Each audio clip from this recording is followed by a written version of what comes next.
안녕하십니까. 벽운사 주지 지산입니다. 오늘의 지혜보따리 아차 몰랐네 그것을의 5번째 이야기는 천천히 살펴볼 줄 아는 마음의 바탕에 대해서 여러분과 지혜를 나누려고 합니다. 우리는 무엇이 그렇게 바쁜지, 무엇이 시달려서 그런지 마음의 바탕을 돌아볼 수 없는 세상에서 앞만 보고 살다 보니 스스로 발등을 찍는 자충수를 계속 두고 있습니다. 그러다 보니 손해보는 삶의 연속인 것입니다. 오늘은 손해 없이 사는 방법을 말하려고 합니다.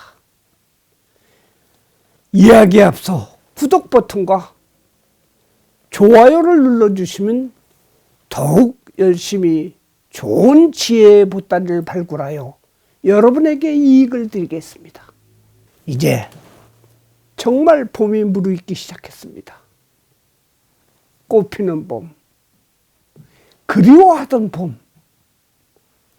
하지만 꽃은 때가 돼서 그냥 피는 것이 아닙니다.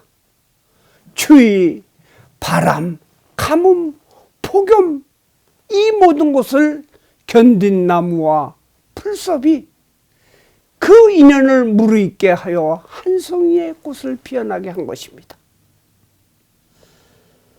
법정 큰 스님은 정말 기가 막힌 표현으로 감동을 저에게 주셨습니다. 매화는 여백의 미가 있어 밤난 피었을 때가, 또 벚꽃은 여한 없이 활짝 피었을 때가, 또한 복사꽃은 가까이서 보는 것보다 멀리 볼 때가,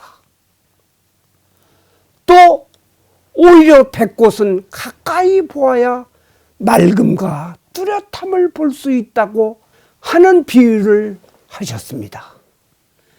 그래서 인간사도 멀리 두고 그리워하는 사이가 좋을 때도 있고, 가까이 앉아서 회포를 풀어야 좋은 때도 있다고 하시며, 우리에게 천천히 살펴볼 줄 아는 나의 마음 바탕을 분별해야 한다고 하셨습니다. 마음의 바탕이란 심지라고 하여 근본적인 마음의 뿌리를 이야기하는 것입니다. 마음의 바탕을 어떻게 쓰느냐, 이것이 중요한 것입니다.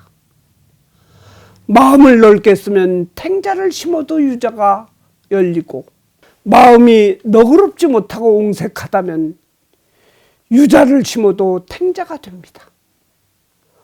언제부터인가 우리는 전화를 걸어서 덕담이라고 상대에게 많이 바쁘시죠?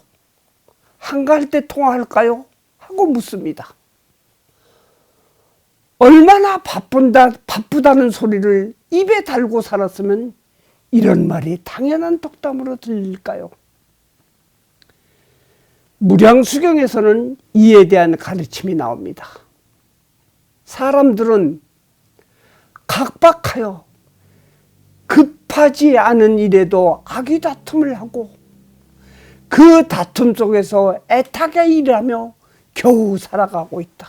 남녀노소를 막론하고 재산, 가족, 명예, 걱정에 노심초사한다. 잘 살던 못 살던 항상 모자르다고 생각하며 허덕이다 마음을 놓지 못한다. 그러다가 목숨을 잃으면 선한 일 해본 적이 없어 어느 곳에 떨어질지도 모른다. 100년 남짓 살면서 천년어치의 고민을 안고 급하게 사는 너는 누구인고? 자, 다음엔 또 유마경에는 마음을 곧게 쓰는 것이 보살정토라는 말이 있습니다. 어떤 수행자가 길에서 유마고사를 만나 어디서 오시는 길입니까?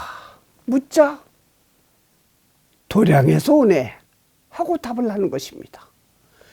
그런데 오는 방향을 봤을 때는 분명 소란한 성 안에서 오는 것인데 어찌 유마고사는 한적한 곳이 아닌 성 안을 도량이라고 합니까? 라고 반문을 하자 거짓이 없는 고든 마음이 곧 도량이지 라고 답하시는 것입니다. 직심시 도량입니다.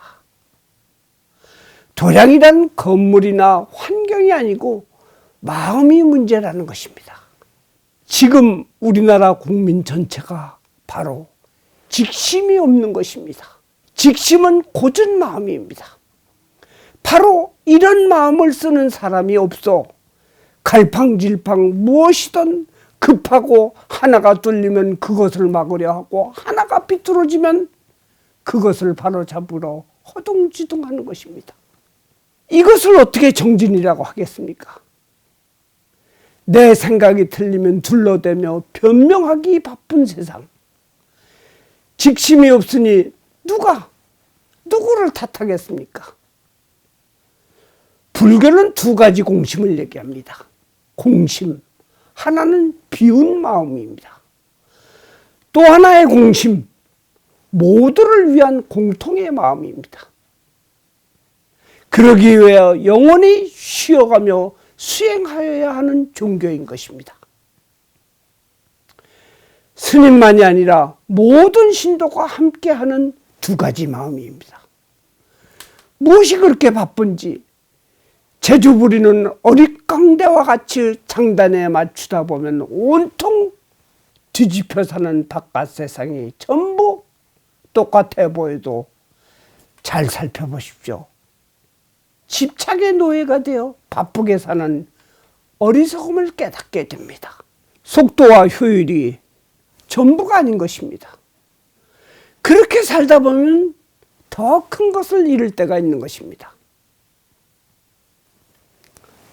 한 탐험가가 높고 험한 목적지에 가기 위해서 짐을 운반하는 원주민 몇 명을 고용했습니다.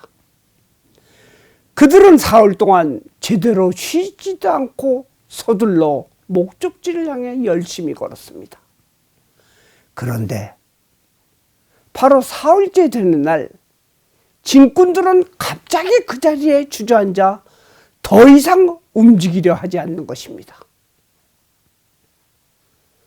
탐험가는 화를 내면서 예정된 시간에 맞춰 가야 한다고 재촉하고 달래기도 하는 것이었습니다.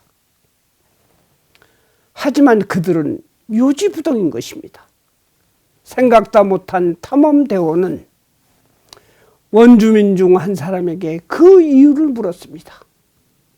지금까지 이렇게 잘 오다가 갑자기 주저앉은 이유를 알려주십시오. 하자 원주민이 말하기를 우리는 이곳까지 제대로 쉬지 않고 빨리 왔습니다. 그러다 보니까 우리의 영혼이 많이 뒤처져 있습니다. 그래서 이 영혼이 따라올 시간을 주기 위해 이곳에서 기다려야 합니다. 라고 하는 것입니다. 속도와 효율성, 집착에 휘둘려서 급하고 바쁘게 사는 우리에게 주는 교훈인 것입니다. 영혼이 상실되면 실수도 많고 마음이 안정되지 않아 모든 것이 뒤틀립니다. 앞에서 이야기한 직심이 없는 것입니다. 그러면 물질과 정신의 손에서 헤어나지 못하는 것입니다. 불자 여러분, 지금 여러분의 심성으로 돌아가서 살펴보십시오. 부동의 세계가 있습니다. 동요하지 않는 아름다운 세계가 있습니다. 아무리 저작거리 성한 건물, 차가 요란하게 다니는 도심 속이라도 나의 마음이 직심을 유지하면 바로 그것이 동요하지 않는 최고의 도량인 것입니다. 화엄경에서도 적정과 고요를 기르라고 했습니다. 바로 그 속에서 길이 열릴 것입니다. 고열을 모르면 인생은 실패합니다. 눈앞의 이익 속에 반드시 화라고 하는 독이 있습니다. 그래서 불자에게는 명상과 참선이 중요한 것입니다. 시청자, 불자 여러분, 이 봄이 잔인한 봄이 아닌 바쁘지 않은, 불안하지 않은 처세간 여호공 어련화 불착수의 봄이 되기를 간절히 바랍니다. 처세간 여호공, 세상을 살아가되 허공같이 큰 마음으로 또 새가 날아간 자국도 없고 비바람 천둥이 쳤어도 더 맑아 보이는 모습처럼 여유로운 삶이 필요한 것입니다. 다음은 어련화 불착수입니다. 연꽃처럼 아무리 더러운 흙탕물에서도 물들지 않듯이 온갖 나쁜 환경 속에서도 집착 없이 직심을 잃지 않고 쫓기지 않는 아름다움을 지키라는 말입니다.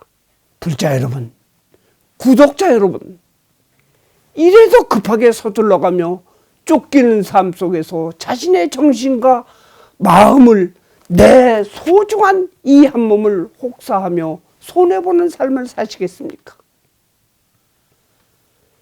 천천히 살펴보는 심지 실천합시다. 이것이야말로 진정한 몸과 마음, 어떤 것도 잘 지키는 손해 없는 비법인 것입니다. 오늘의 아차 몰랐네 그것을의 제5화, 바쁘면 영원히 못 따라옵니다. 의 교훈을 잊지 말기를 바라면서 오늘 순서는 마치겠습니다. 안녕히 계십시오.